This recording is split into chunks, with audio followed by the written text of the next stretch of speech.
hard to get lang yun. Habulin mo Ito ako. talaga ang ugali nito talaga. Hindi ka talaga masagot, di ba, sa ganyan? Yung text ratio mo, horrible. Yung message sa kanya ni Gary, yung haba. Ganyan. Tapos sagot niya, ganun. Oo, may emoticon pa na de-type.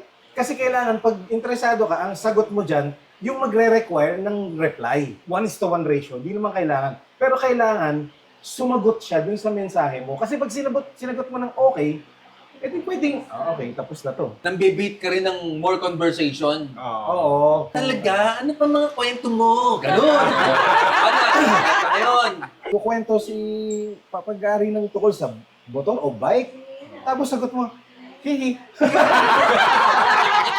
Huwag mo ikwento yung tungkol sa'yo. Pag-usapan mo siya. Oo, pwede ganyan.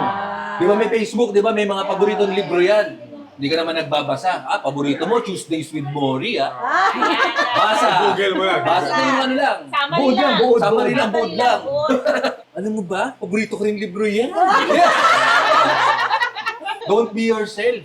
Sa amin kasi mga Gen Alpha at saka mga Gen Z, hindi na ganyan eh. Paano sa inyo mga youngster na? Mga ano na, what are you wearing?